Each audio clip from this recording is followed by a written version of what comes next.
Hi, my name is Emily Craich, and my presentation is on women's health and society and government.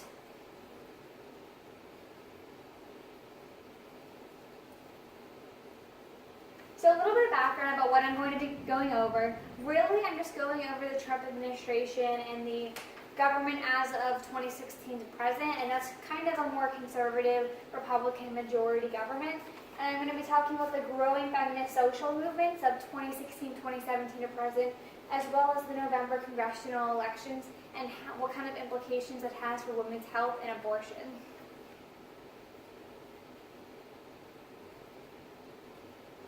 So really the reason why I chose this topic and why I really wanted to go over to women's health, I chose this because I really think it's important for women to have access and to be educated on their abortion rights and their health care access. So just being educated in general allows women to make just reproductive decisions and abortion decisions that they have the rights to be able to do. And knowing they're being educated allows for them to understand what kind of access they have or what kind of access they don't have.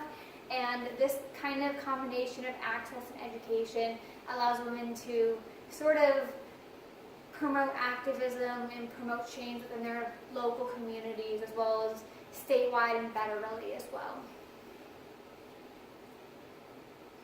So the research question I ended up going with was, how does the modern social and political climate of the United States affect women's abortion rights and reproductive health? So the way I kind of went over my methodology of literature, or how I went about choosing my sources, is I looked for accredited journals, scholarly articles and journals, and kind of most of them either went over very specifically political changes within the Trump administration and as well as the Obama, Reagan, and Bush administrations. And then and there was also a couple about social movements with feminism, like the No Bra movement, the 1973 decision Roe v. Wade, all those kind of feminist movements. And then I also looked at reliable news sources, and this isn't so much for the writing or editorials, it was more for up-to-date information on what's actively going on in the House and Senate. And then I've also kind of looked at annual reports by informed institutions. This includes the government, the Guttmacher Institute, which is an institution that for 50 years has been doing research on women's rights and access to health care. And then the limitations I found for these sources would have been just kind of finding up-to-date information, especially with the journals.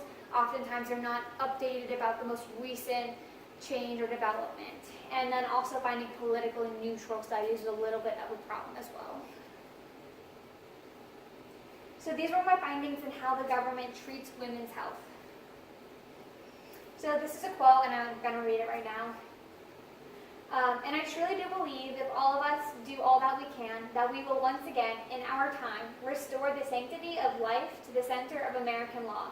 And this quote was by Vice President Mike Pence at a pro-life march, and that was in January of 2018. And this is actually a kind of a big deal because this was the first time a president made a statement later on as well, had directly acknowledged a pro-life march.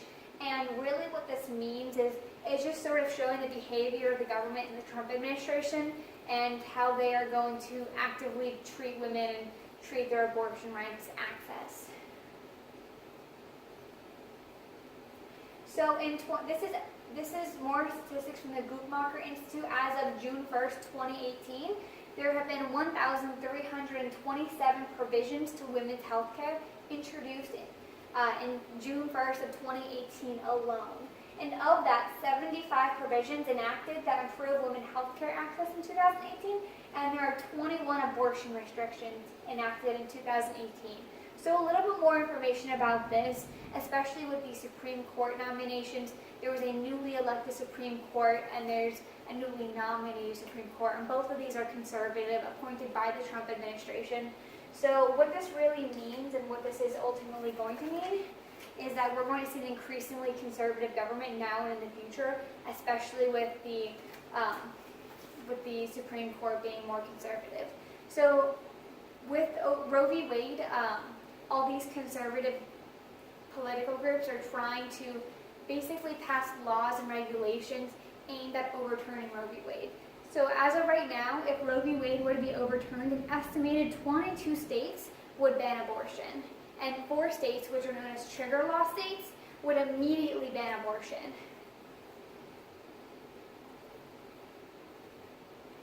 Other way. And an estimated 1 in 4 women will have can you go up a little bit more? Will have an abortion by age 45. And this is another statistic by the Guttmacher Institute. And this is a very high number. Obviously, all these regulations and the overturning of Roe v. Wade, if that were to happen, would have a significant effect on women's health care and access to health care. I know in one state in Idaho, they have a 6-week gestational ban that was just signed by a governor, and it's called the heartbeat ban. And basically what that means, if the fetus has a heartbeat, you're not allowed to have an abortion except in the most of extreme cases. And that is by far the most restrictive ban on abortion we've seen, and that is ultimately trying to overturn Roe v. Wade, although right now it is actually temporarily halted in a state court. So these are some more things that the Trump administration has done so far with regards to women's health care and access to abortion. We have seen $213 million cut in teen health funding, and this is related to the prevention of STDs, lowering rate of teenage pregnancies, and the lowering rate of abortion. So without all this money, we're likely to see those numbers all increase again. We're seeing the expansion of the global gag rule, which isn't really related necessarily to the to American women, but it is a relationship with how the American government is treating women's access to health care. And we're also seeing an increasingly amount of religious freedom overtaking in priority women's access to health care, especially with things like birth control, abortion, and just access to health care generally.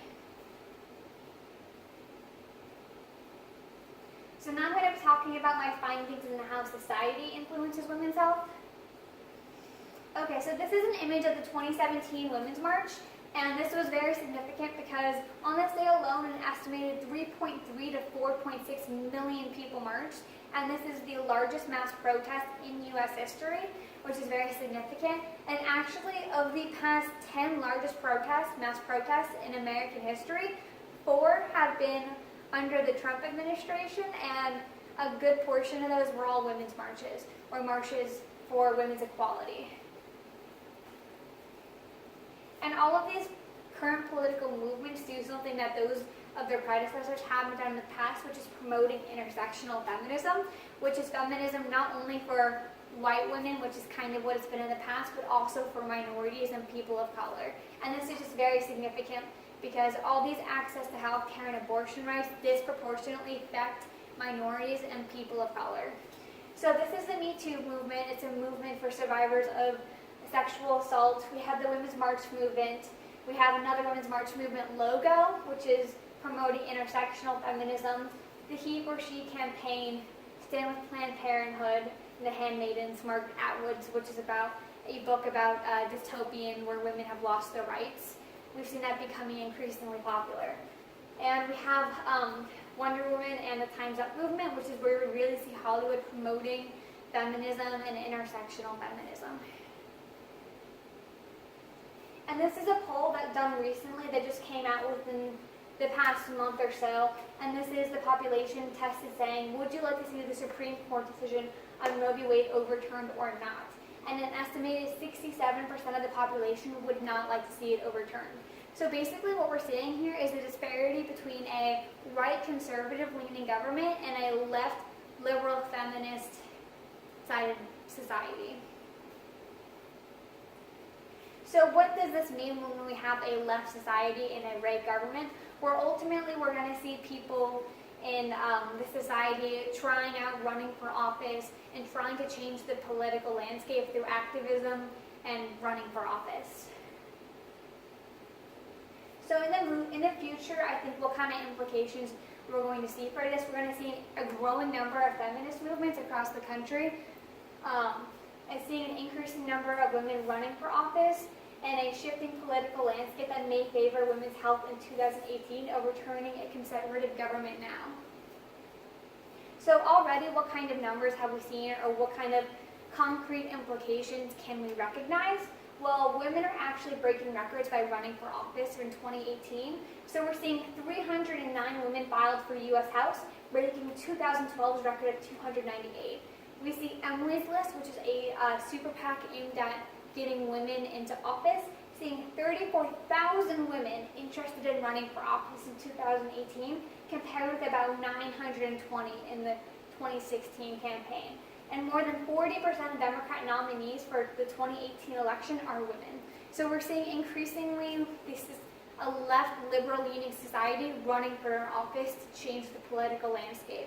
And I think we're going to see either with a conservative government, restricted access to women's health care and abortion, but depending on what happens in these November 2018 elections, we might see that changing. Thank you, that's all I have. And then I have image credits. Can you go back over those real quick?